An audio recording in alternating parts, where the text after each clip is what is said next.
Oke, baik. Bismillahirrahmanirrahim. Assalamualaikum warahmatullahi wabarakatuh. Selamat pagi, teman-teman semuanya. Pada kesempatan kali ini kami dari kelompok 9 kelas F akan mempresentasikan mengenai sebuah jurnal yang sudah kami diskusikan, yaitu terkait dengan jihad dan kesyahidan. Adapun anggota kelompok kami, yang pertama ada Korina Bila, kemudian yang kedua ada Aditya Anissa, yang ketiga saya sendiri, Anissa Nur Zahra, dan yang keempat ada Nadia 99 Putri. Untuk penjelasan pertama akan disampaikan oleh Korina Bila. Kepada Korina Bila saya persilakan. Baiklah, kali ini saya akan menjelaskan tentang jihad dan kesyahidan dalam pemikiran dan sejarah Islam. Jihad diibaratkan sebagai konsep monovalen yang artinya pertempuran militer atau bersenjata. Pemahaman monovalen ini merupakan konsep yang muncul setelah abad ke-2 Masehi atau abad ke-8 Hijriah. Nah, istilah pembahasan khusus dalam Al-Quran berkaitan dengan aktivitas militer yaitu jihad, qital, dan harb. Jihad sering digabungkan dengan fase fisabilillah atau jihad di jalan Allah yang artinya berjalan di jalan Allah. Adapun pemahaman tentang jihad dan kesyahidan memiliki istilah yang berbeda-beda dari waktu ke waktu. Adapun sumber-sumber istilah tersebut berasal dari Al-Quran dan hadis serta keutamaan jihad yaitu fadail al-jihad dan kesempurnaan sabar yaitu fadail as-sabr.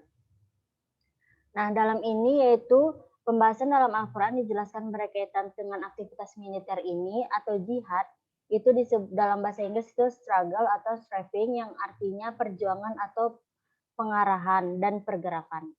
Nah, qital yaitu secara khusus mengacu pada pertempuran dengan menggunakan senjata yang merupakan komponen dari jihad dalam situasi tertentu.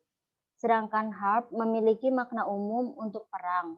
Adapun peperangan yang dilakukan untuk mereka yaitu bukan untuk korupsi, yaitu melainkan untuk berserah diri kepada Allah Subhanahu wa taala dan melawan mereka-mereka yang melakukan riba.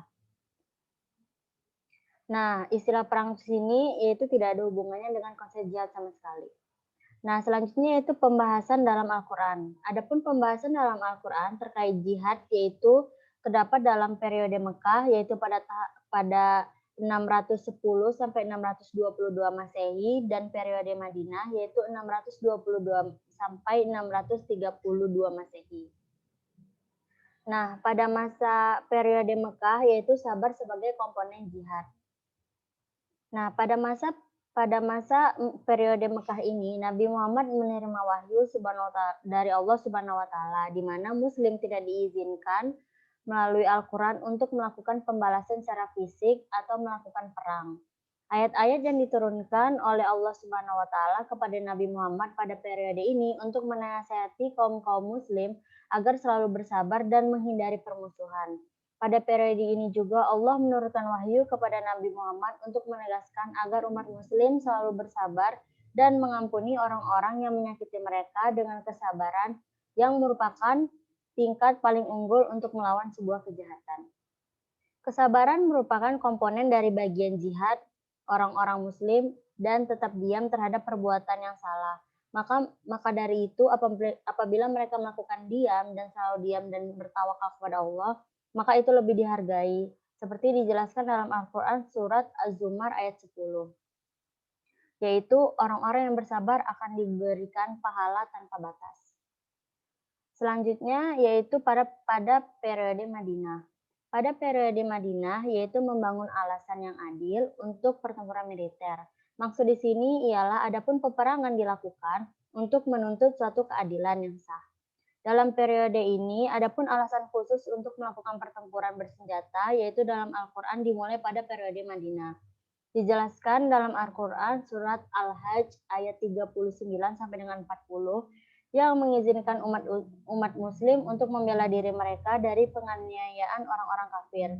Maka dikatakan bahwa pada periode ini yaitu orang-orang muslim lebih dihargai dan orang-orang muslim pada periode Madinah harus melakukan peperangan untuk menuntut suatu keadilan.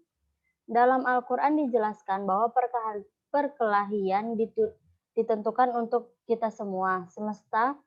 Bahkan Allah Subhanahu wa taala mengatakan bahwa semesta sementara Anda tidak menyukainya, meskipun Anda tidak menyukai permusuhan atau perkalian, tetapi mungkin saja Anda tidak menyukainya sesuatu yang baik untuk Anda, dan Anda menyukai sesuatu yang buruk untuk Anda. Maka dari itu dimaksudkan bahwa meskipun orang-orang muslim ini tidak menyukai peperangan, tetapi jika itu baik untuk orang umat muslim sendiri, maka itu diperbolehkan oleh Allah Subhanahu wa taala. Adapun perkelahian atau pertempuran dilakukan sebagai tanggapan atas tindakan agresif sebagaimana bentuk perlawanan. Perkelahian diperbolehkan bukan untuk memerangi keyakinan atau agama musuh atau agama orang lain, tetapi hanya karena tindakan agresif yang dilakukan oleh mereka. Beberapa ulama memiliki pendapat bahwa adapun perintah Al-Quran untuk berperang hanya untuk dilakukan dari generasi pertama, yaitu pada zaman Nabi Muhammad SAW dan para sahabat. Dan pada saat ini adapun jihad yang dilakukan yaitu dapat dilakukan dengan adanya diplomasi dan juga negosiasi. Selanjutnya akan dilanjutkan oleh teman saya.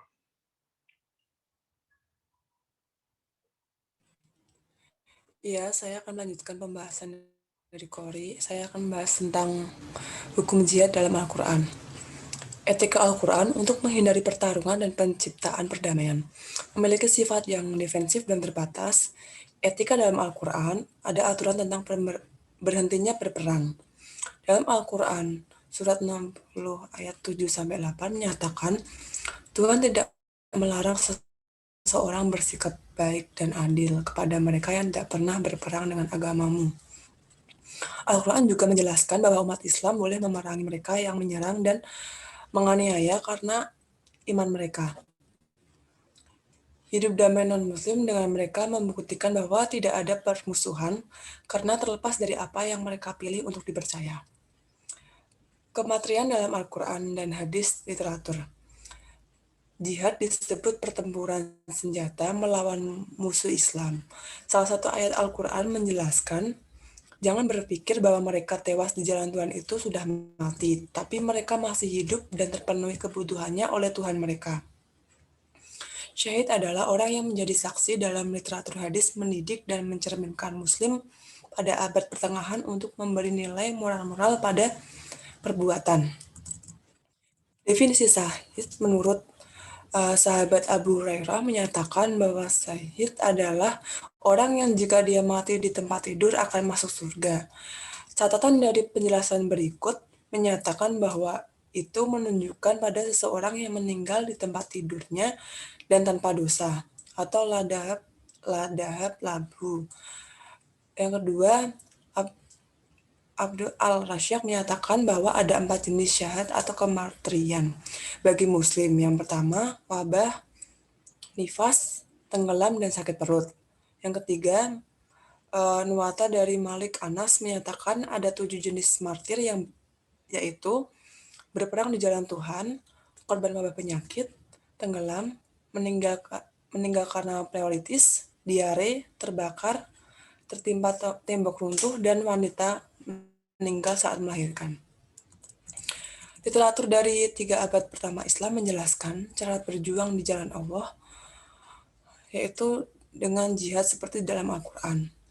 Ahli hukum Suriah yaitu Al-Aufsya dan Makhul Al-Syami berpandangan bahwa perang agresif dianggap wajib ini tidak dilakukan lagi karena dipengaruhi oleh fakta Umayyah Suriah yang sudah terlibat dalam peperangan perbatasan dengan Bisamitium dan membenarkan hal ini adalah permusuhan atas dasar teologi dan hukum. Beberapa ahli hukum membatalkan perintah irenik yang terkandung dalam ayat-ayat Al-Quran secara eksplisit serta mengizinkan gencatan senjata dengan musuh dan menasihati secara damai kehidupan yang berdampingan dengan Alkitab. Dan mereka tidak menunjukkan permusuhan dengan kaum muslim. Teori jihad ofensif muncul dalam ranah hukum yang memungkinkan para penguasa muslim untuk meluncurkan perang primitif melawan non-muslim. Ahli hukum Muhammad Idris Al-Syafi'i sebagai orang pertama yang mengizinkan jihad diluncurkan non-muslim sebagai perang ofensif. Meski non-muslim, dan memenuhi syarat sebagai merujuk pada orang Arab pangan dan bukan non-Arab non-Muslim. Mereka juga membagi dunia menjadi Dar al-Islam, tempat tinggal Islam, Dar al-Harab, tempat tinggal non-Arab, non-Muslim, dan Dar al-Had, tempat tinggal perjanjian. Selanjutnya akan dilanjutkan teman. Baik, selanjutnya saya akan menjelaskan mengenai perkembangan jihad dari masa ke masa. Yang pertama, di abad pertengahan, penggunaan istilah jihad dalam konteks penyerangan semasa periode Perang Salib sering digunakan oleh para ahli hukum dan ulama tertentu. Dalam suatu karya yang disusun oleh Ahmad bin Ibrahim Ibnu al-Nahas, menyebutkan bahwa berperang merupakan suatu aktivitas yang pantas untuk mendapatkan pujian.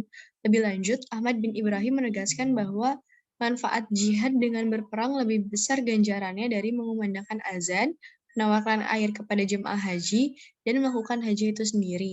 Begitupun dalam literatur lain disebutkan bahwa jihad yang dilakukan secara agresif merupakan tindakan yang paling dicintai dari semua tindakan manusia kepada Tuhan.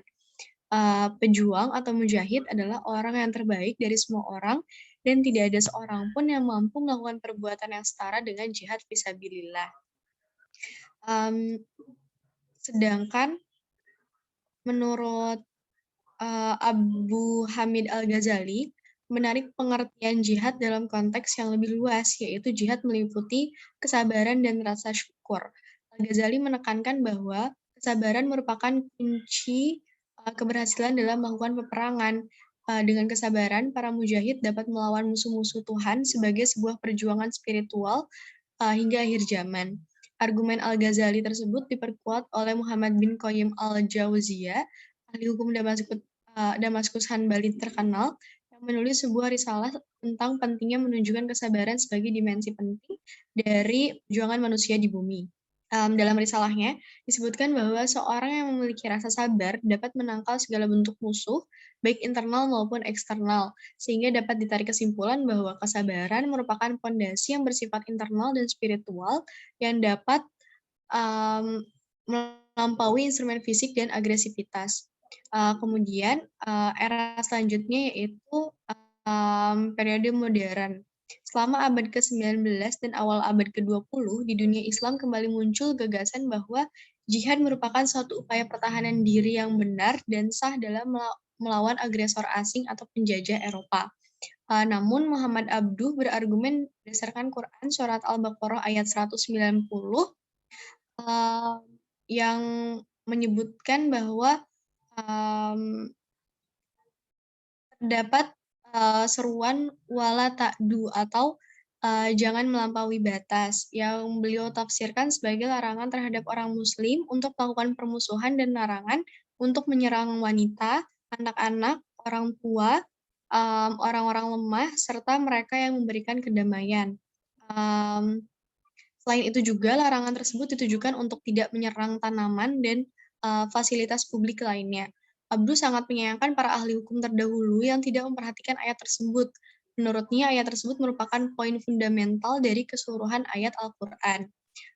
Kemudian beberapa cendekiawan muslim modern juga melakukan kritik terhadap sejumlah posisi yang diadopsi oleh para ahli hukum klasik, terutama mengenai masalah apakah diperbolehkan untuk melakukan serangan terhadap musuh dengan membaca Al-Quran dan lainnya.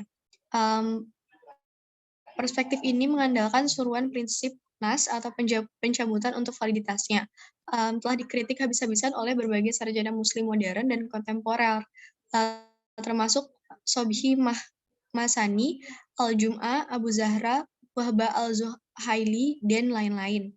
Para ulama ini justru menekankan bahwa Al-Quran harus dibaca secara holistik dan bahwa ayat-ayat kritis yang melarang dimulainya perang oleh umat Islam dan yang menunjang prinsip non-paksaan dalam agama secara kategoris bertentangan dengan konsepsi jihad ofensif yang akan dilancarkan muslim ke non-muslim. Alih-alih merepresentasikan konsepsi model baru tentang jihad militer seperti yang diasumsikan beberapa orang dalam nada polemik, ada beberapa survei yang menetapkan bahwa pandangan modern ini membangkitkan kembali posisi yang benar-benar kuno yang dipegang oleh sejumlah ulama yang berpengaruh pada periode pembentukan Islam. Kemudian periode selanjutnya yaitu kebangkitan politik Islam. Setelah periode kekhalifahan berakhir di tangan Republikan Turki pada tahun 1924, kebangkitan negara-negara sekuler dalam masyarakat mayoritas Muslim memunculkan fenomena baru yaitu Islam politik atau Islamisme. Pada tahun 1928, Hasan al-Banna mendirikan Ikhwanul Muslimin, sebuah organisasi yang mengabdikan diri untuk pendidikan dan reformasi Mesir, termasuk masyarakat Muslim di dalamnya. Hasan al-Banna menyerukan jihad secara luas, mencakup etika untuk memerintahkan yang benar dan melarang yang salah. Ia juga menekankan bahwa pahala terbesar adalah bagi mereka yang mati saat berperang di jalan Tuhan. Konteks berperang di jalan Tuhan ini secara eksplisit ditujukan untuk melawan negara. Pada masa itu, Mesir masih berada di bawah kendali Inggris. Kemudian, menurut Maududi, salah satu kendaraan untuk menyebarkan firman-firman Allah di tengah kolonialisme dan westernisasi adalah mendirikan negara Islam. Dan sarana untuk mencapai itu adalah dengan melakukan jihad. Pada abad ke-20 terjadi suatu fenomena yang belum pernah terjadi sebelumnya, yaitu adanya bom bunuh diri atau yang mereka sebut sebagai operasi kesyahidan, yang terjadi di berbagai belahan dunia seperti di Lebanon, Palestina, ataupun Israel. Bunuh diri dilarang dalam Al-Quran, surat Al-Baqarah ayat 195, dan literatur hadis melarang dengan sengaja mencari kematian. Hukum Islam memandang pelestarian kehidupan manusia, termasuk kehidupannya sendiri, sebagai salah satu kewajiban moral tertinggi bagi seorang Muslim. Para Islamis garis keras dan ideolog radikal saat ini memiliki berbagai pendapat tentang legitimasi pemboman bunuh diri dengan merancang penjelasan yang cerdik untuk menyiasati larangan ini dalam upaya untuk mengklasifikasikannya sebagai tindakan yang sah, bahkan wajib untuk membela diri sendiri secara khusus. Terima kasih. Selanjutnya akan dijelaskan oleh Nadia.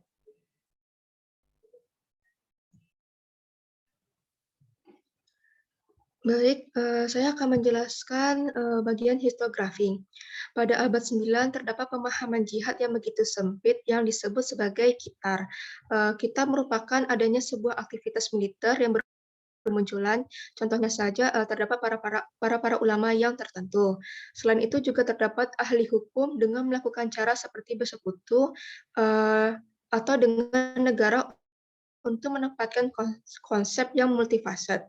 Para ahli juga melakukan berbagai cara supaya kital yang ini dapat dibatasi karena telah dianggap buruk bahwa kital ini bisa saja merenggut nyawa manusia. Dalam masa modern ini, tafsir Al-Quran dari abad ke-20 dan karya yuridis tetap merupakan sumber yang berharga karena dapat melakukan dengan mensurvei berbagai pandangan yang ada pada jihad.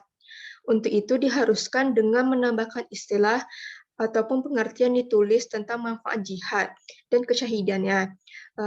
Sehingga manfaat yang jihad tersebut dapat dilihat dengan pemikiran yang lebih baik dan tidak ada menimbulkan jihad yang perspektif kekerasan.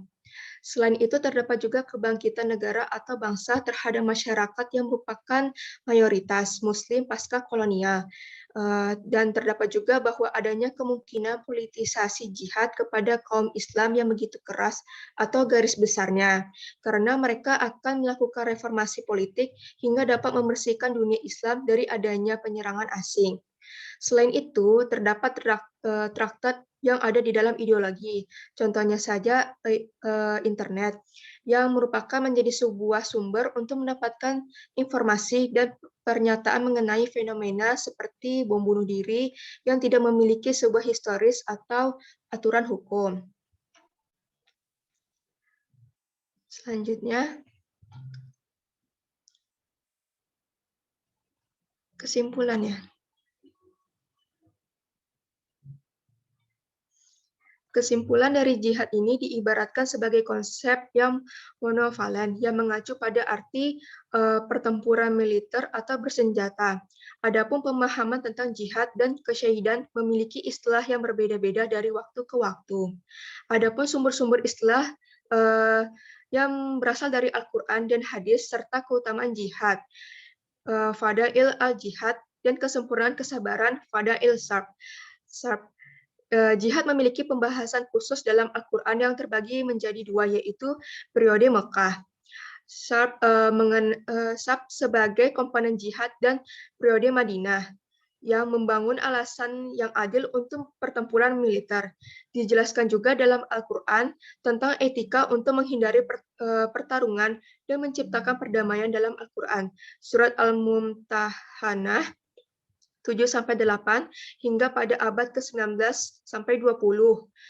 Dunia Islam menganggap bahwa jihad menjadi suatu upaya pertahanan diri dalam melawan penjajah asing dengan tidak melakukan kekerasan dalam melakukan reformasi baik politik ataupun sosial.